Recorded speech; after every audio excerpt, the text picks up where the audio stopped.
Welcome to the Ohio Adult Allies podcast, where we are developing, inspiring, and empowering youth leaders.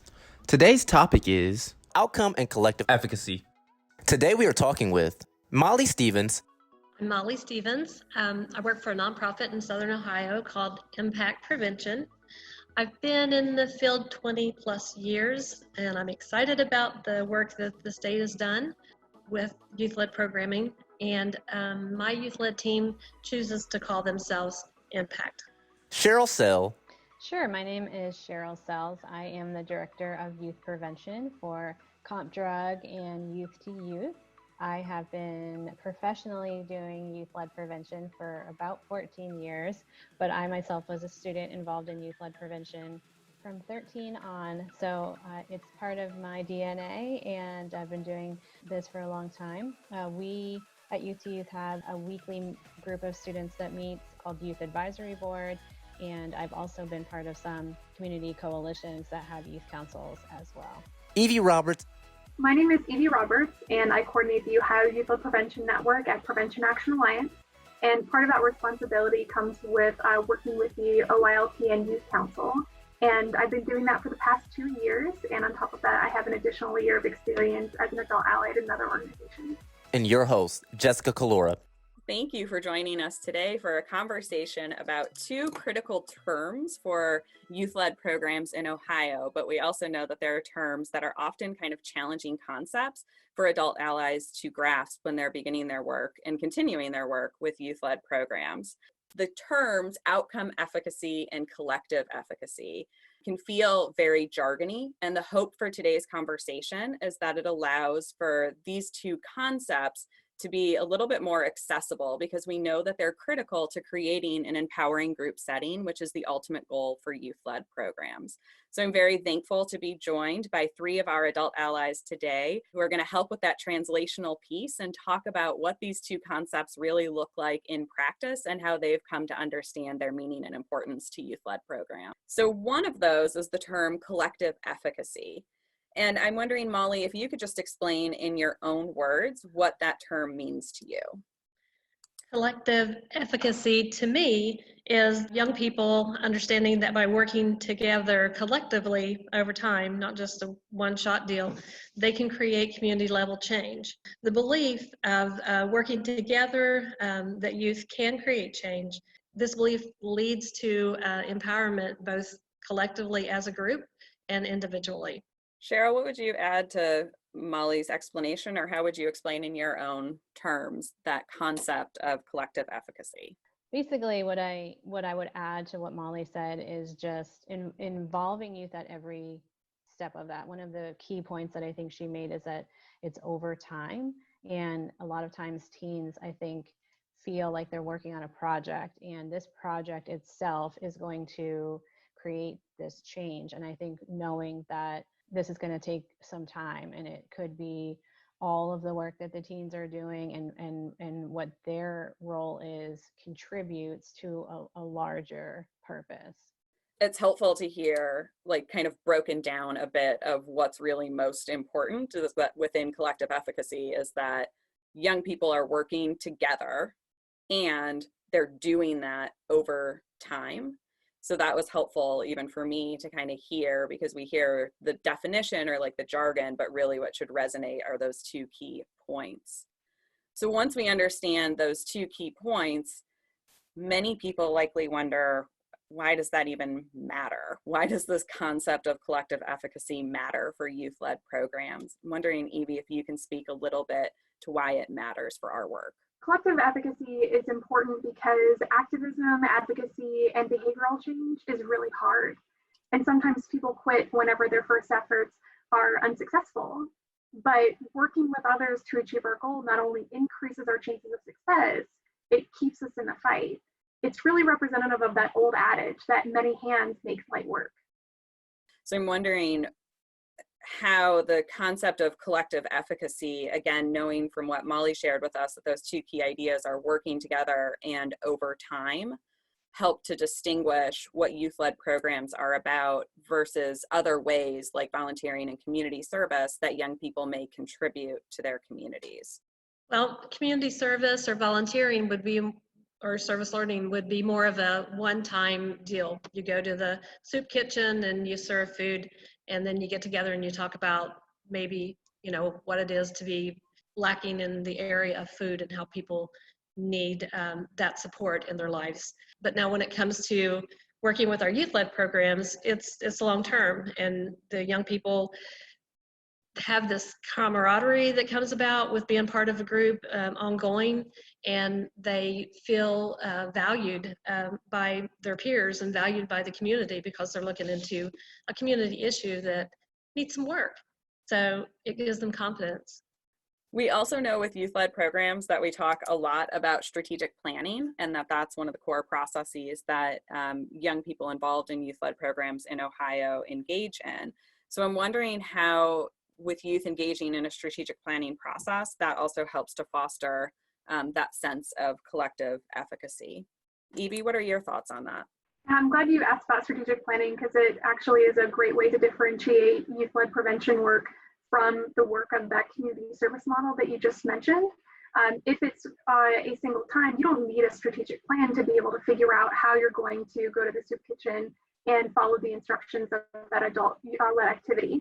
But if you're trying to engage in youth-led work over time to create that sense of collective efficacy, that strategic plan really helps to support the group to be able to, create and sustain momentum and get where they need to go. So in that way, strategic planning activities encourage youth and the adult allies that work with them to be intentional with both their energies and their resources, so they don't run out of either before they hit the end of their goal. Council, for example, they essentially plot out their group activities as if they were planning a road trip. They consider which route they should take to the destination, what supplies we're going to need, and how long it's going to take. And so in this way, the youth become bought into the group's plan because they see how it will enable the group to be successful, to be effective as a collective. So Evie, I'm wondering if you can speak to how the strategic planning process fosters that sense of collective efficacy. Sure. Well, strategic planning activities really help to differentiate youth-led programs for the community service model that Molly just talked about. If we only have a single volunteer activity, then there's no need for a strategic plan. And there's also not a big need for collective efficacy, because we're going to go, we're going to, sign in, we're going to serve soup, and then we're going to go home. But strategic planning activities really help the group to maintain a sense of momentum as they're moving toward their ultimate larger goals. Strategic planning activities encourage youth and the adults that work with them to be intentional with their energies and their resources, so they don't run out of either before they've actually met their goals. The Youth Council, for example, plots out their group activities on a strategic plan map as if they were planning out a trip. They think about what route we should take to our destination, what supplies we actually need, how long it's going to take. And in this way, the youth become bought into the group's plan because they see how it will enable the group to be successful and how they can be effective as a collective. I think I would add that I think the strategic plan helps give the youth a guide. So, how do you foster collective efficacy with your group? And I think using the strategic framework helps to do so. So it almost gives a structure to work on the projects that you're working on. And going back to what Molly said is, a group of youth working together over time and realizing that over time piece is crucial with a strategic plan. So Molly, I'm wondering if there's other ways that you can think of that we also ensure that our group has this understanding and this belief that we have to work together over time if we really want to create community change. We know for sure the strategic plan is core to it, but are there other ways that adult allies can help to create that belief or foster that belief with their group? I think keeping our meetings, youth-centered and adult-guided, youth taking ownership of the meetings where everyone has a voice and has an opinion and gets to share it. And so that creates that feeling, like I said before, of being part of a community and something bigger than themselves. And I think that that belonging has a lot to do with youth-led programming. If I could add to that, in our youth council meetings, we ask the question about how all of the time, whether it's how long it's going to take, how much money is it going to cost, how will it help? And most commonly, how are we going to do this? And that question either comes from me, or more frequently it comes from the young people asking me or asking one another how we can enact the plans that we have. And the answer to that last question is usually some variation of group work. The youth will identify how to split the work into achievable tasks, and then they'll sign up for the role that they want to play in that project. And so it doesn't require every young person to be incredibly passionate and capable of doing every part of the project. They just have to fulfill their piece. And they have to work with other young people who are going to fulfill their pieces to be able to accomplish that group task. So oftentimes they choose to form committees, and that creates two dimensions to their sense of collective efficacy. It's this understanding that we can only fulfill our objectives by working as a small group, and that the Youth Council can only fulfill its goals if all of the small groups complete their tasks. They wouldn't describe it as collective efficacy, but it's more intuitive to them, and in that way, they still move toward it. I was going to share a story, but I wasn't sure if it was more fitting here or later in the conversation. But one time I was working with a group of middle school students, and we were working on an anti-bullying campaign. And this one little seventh grader, she was really excited. She was super passionate about the topic. And one of the things that they had decided was kind of this reward system that involved the teachers and administrators at the school. And they would give these pencils out that had a little message on them when they noticed a student doing something really nice for others. So it was kind of this reward in a sense. And she came to me after, a couple of weeks of this happening and she said, I just feel so sad because people are still bullying. And, I had to kind of hold back laughter in that instance, because I didn't want to diminish her feeling of frustration.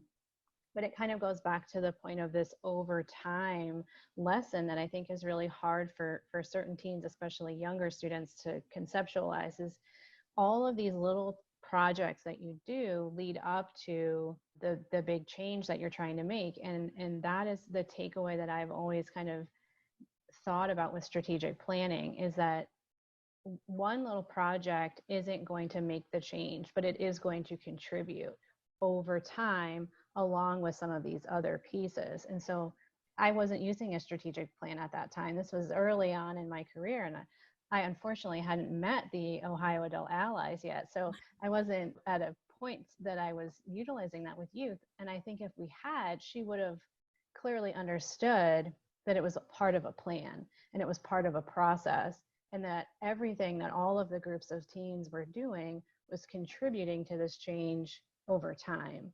And it was just a valuable lesson for me to learn as an advisor early on.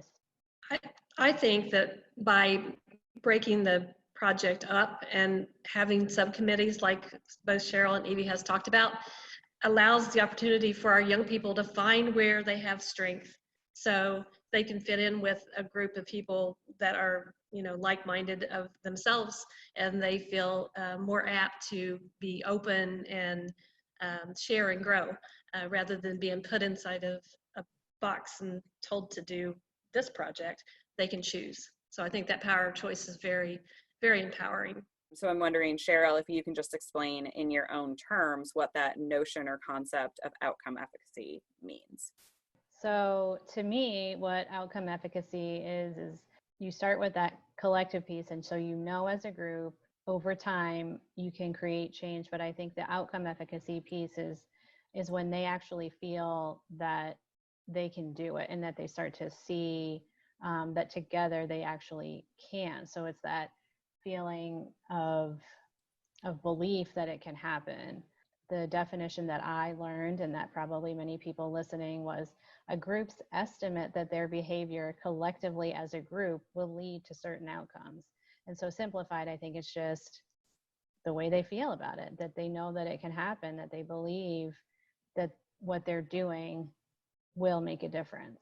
So if we have this understanding that what's core to a youth-led program is that the young people who participate need to have an understanding or a belief that the actions they're taking will lead to some sort of outcome, I'm curious how you as adult allies then foster that belief that the actions will lead to change. I have found that establishing outcome efficacy is essentially a negotiation between the individual youth as well as between the youth and the adult ally. I can share with them in my role as a prevention specialist the theories that I understand about behavioral change, but they challenge me to update my understanding of those theories based off of their own lived experiences as young people. And then the contrasting experiences of youth council members who go to different schools and live in different subcultures around Ohio encourages them to consider if their personal anecdotes are representative of the youth experience and what that means for how the group should proceed with key decisions that impact our strategic plan. Basically, do we understand that the outcomes that we have chosen are feasible? Will they have an impact that we think they will have? And what does that mean for the different subcultures and regions around Ohio and the kinds of effects that those local conditions will have whenever we try to implement our statewide strategic plan? So we have all of these conversations, we consider all these factors, and by the time we move on, the questions about what we know and why we believe what we think we know have been more or less satisfied, and it leaves us with the conviction that the outcomes we've identified will in fact lead to the impacts that are our goal. And then after that, it's really up to the group to prove that they can achieve the outcomes they've outlined in their strategic plan, and then to recognize and celebrate those successes in order to reinforce those initial conversations and encourage the group to operate like that in the future as well. I was just going to add too that I think one thing that is crucial has always been crucial for me and the work that I do is celebrating small successes throughout. I think help build up that belief that, like, yes, maybe we haven't reached our end game yet, and maybe we won't, as we know that true strategic plans take time, years, and sometimes when you're working with teens, they may not still be around to see some of these initial plans through. And so celebrating the small successes is really important to kind of keep up that morale of the group, to keep going, to believe that yes, we didn't maybe get to where we had initially thought, but we got here, and that's a step in the right direction. And so now how do we need to adapt as we move forward, I think is really crucial for them feeling that what they're doing is making a difference. And I think the other piece that is really vital as an adult ally is important to kind of teach teens that process. I don't want to in any way belittle a teen's mind or anything, but I think they all come from different backgrounds and different learned experiences and knowledge about social change. And so I think as an adult ally, it's kind of on us to educate them about what it looks like over time, how it's measured, all of those types of aspects of it, so that they understand the process in turn and how what they're contributing is making a difference, to feel empowered to continue to do so. Because I don't know, at least from my own experience in youth led, I was like, as a middle schooler, I was really excited about being part of this change. I was passionate about my own beliefs, but I didn't really at that point of my prevention career feel that like what I had to say mattered, that I felt more about this individual prevention. I was like, this is enhancing my beliefs, but I don't know if I'm ready to create change yet. And I think little by little I started getting involved. I attended an opportunity to go to the state house, and I was like, they heard me. Like it was small for me but it was huge for me. It was small maybe for some, but as somebody who had never done that before, I was like, I can make a difference. This is something that I can be a part of. And I don't know that I necessarily felt that when I first got involved. So another long story, but I just think it's important for adult allies to kind of realize that our teens are coming from a lot of different backgrounds. It's that individual piece, and then saying, you're sure and you're confident in your own beliefs. Now, how do we go out and change the world, or impact our community, or whatever it may be, is the next step. And celebrating those small areas and all of that. Follow through, encouragement of follow through, which is another piece that adds to this outcome efficacy, I think, is it doesn't end with, again, like kind of I was talking about earlier, is for us, we had weekly meetings and our teens come down and work on different projects, and then they leave and they have other things they work, or they have a sport or an extracurricular activity, and maybe they miss the next meeting. And so that follow-up to keep them engaged and involved is also important to add to the group, because it's easy for someone to say, oh, well, Evie had this huge part and she's not here, so now we can't get anything done without her. And that's not always the case. That the adult ally can say, nope, Evie and I had a conversation, she couldn't be here today, but here's what she worked on between last week and this week, and now what are we going to do, those of us that are here? How do we use what she contributed to keep us going? And so I think that it's great to hold teens accountable, but I think sometimes that the reality is, as an adult ally, we have to step in sometimes and keep that communication, because as we all know, you could have this really great meeting and then the next week half of your kids aren't there because something else happened, and you're like, what do we do now? And so that follow-up in between is really vital to keep going. I'm loving all these examples. So what other examples do we have that we can kind of show how we foster that sense of outcome efficacy? And I think some of what we're speaking to is, that collective efficacy as well. They're very much intertwined. We have to parse them out in some ways to understand the two ideas, but this conversation is illuminating that the reality is they're linked. We try to be real, motivative with our young people. We have we did it wall. So we do little celebrations by taking pictures and putting up, little trinkets of things that we have done along the way. So that's kind of a motivator, I think, too. Try to follow our logic model as much as we can. I don't know that we're experts at it, but I think that we done it well is something that does help to motivate the kids, because it's always cool whenever we finish something that they can decorate and with pictures and kind of process what happened and how we might be able to do things better, and a little celebration. I mean, everyone's talked about celebrations. So whenever I get youth council applicants, we sometimes find that they are just ready to change the world. And so I have kind of the opposite conversation with them about trying to encourage them to change their expectations. Sounds really negative and cynical, but it's more so about conducting an honest assessment of their capacity and the group's capacity, so that we don't set them up for a sense of failure, that if they fail after a single year to erase all of the state's problems with mental health and drug issues, that's not a reflection of that they are bad activists or that they are failed advocates, and instead encouraging them within those large group settings to be able to have a conversation about what it is that we can do with the time and the resources that they have, and then also encouraging them to learn about their own tendencies toward optimism bias, that as soon as they're done with that really great meeting, they think that they're ready to go save the world. And then reality hits. They have to study for the ACT, or they have to get ready for the job, or any of a million other things that take place. And so working with them to be able to, again, understand, even if we can't save the world, can we do one activity that, if we complement that with a host of other activities, does help us to make a difference around the specific problem of practice that we have chosen as a group. And that gets to what another thing that Cheryl mentioned about the importance of celebrating the small successes. We know, for example, that conducting some kind of a poster campaign is not going to be effective in and of itself of reducing an entire population level's experiences with drugs or alcohol.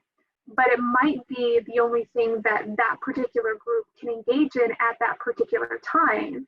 And as long as the group is honest about what kind of an outcome they want to achieve with that poster campaign, and they are successful in that, that still creates a wealth of opportunities for the group to be able to recognize their successes and to be able to build upon those successes so that they can continue moving toward more and more ambitious projects. So we're hearing a lot from you all about how you foster this belief for young people that their actions over time is what leads to some sort of change, and how a strategic plan helps them to identify how the actions they're taking are intended to lead to some sort of outcome. But I'm curious why this even matters for a youth-led program. Well, I think that outcome efficacy is important because it's the belief that the actions or the strategies that the group are implementing or doing, for the lack of a better word, will actually lead to the intended outcome or change that they want to see happen in their communities. Like, what else does that end up affecting? Molly, I know I heard Cheryl kind of speaking a little bit to how that also affects like recruitment or retention. Like, I'm just wondering how that matters for the other kind of nuts and bolts aspects of a youth-led program. I think that it leads to value, a feeling of value and belonging, like I said before, among the group. A lot of times we've talked about doing those celebrations of small things that happen. Well, sometimes we might need to regroup and figure out a better way to do something that we thought was a good idea. And that leads to resiliency among our young people. We all need to learn how to adapt. And I mean, life throws you changes. We're in the middle of COVID, so you never know what life's going to throw at you. So I think that that's very important to be able to regroup. Just because there's a roadblock, that doesn't mean that we can't figure out a better way or a different way to still get to our outcome. What would others add about the importance of the concept of outcome efficacy for a youth-led program? I'll bring it back to strategic planning really quickly, just because I think that outcome efficacy by itself, since it's really central to this idea of belief, it does not necessarily mean success. And so a lot of people might have outcome efficacy around plans or activities that will not result in the desirable impacts that the group wants to have. That's why we had scare tactics. That's why we had a focus limited to awareness raising activities. And so that strategic planning process requires young people to connect their outcome efficacy with outcome achievement and the related impact they're looking to have on the problem they selected. Yeah, so part of that is understanding what effective strategies really are to get to an intended outcome. So they have to have some content knowledge to understand how they create that change. So I've heard a lot of kernels of wisdom throughout this episode that really resonated with me, but we always like the sound bites as well, so that we know for the adult allies, if you reflect on this conversation, and if you had to share with a broader network one piece of advice that you have for adult allies about these two concepts that we discussed today, what would it be? And we'll start with Evie.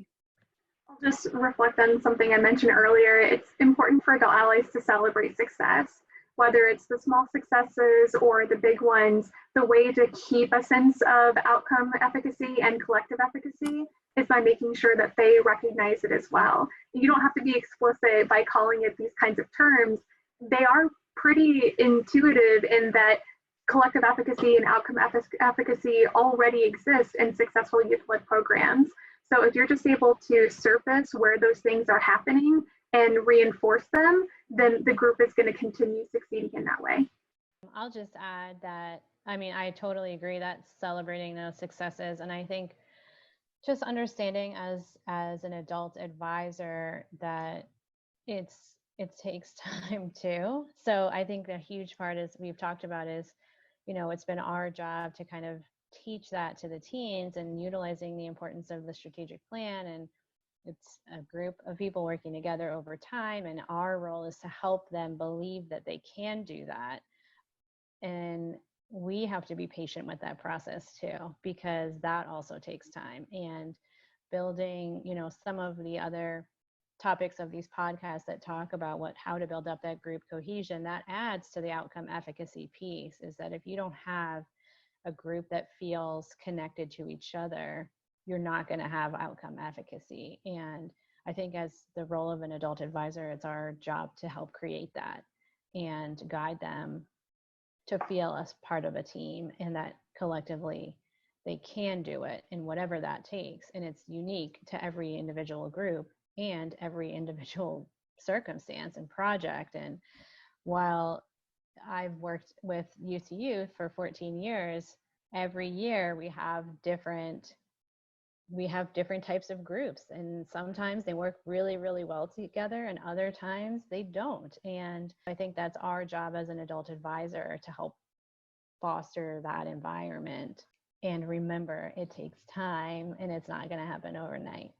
Yeah, I think on a more basic level, as an adult ally, we need to show up. We need to be consistent. We need to always offer opportunities for our young people to grow and think outside the box and be a leader within their group. And it does take time, and you got to just keep on plugging. The results are amazing. On that. So thank you so much for sharing that wisdom and drawing out some of those key ideas for our adult allies to help move their work forward. Thank you for listening to the Ohio Adult Allies podcast. You can find more of our episodes on iTunes, Spotify, or Google Play by searching Ohio Adult Allies. Episodes are available at www.ohioadultallies.com.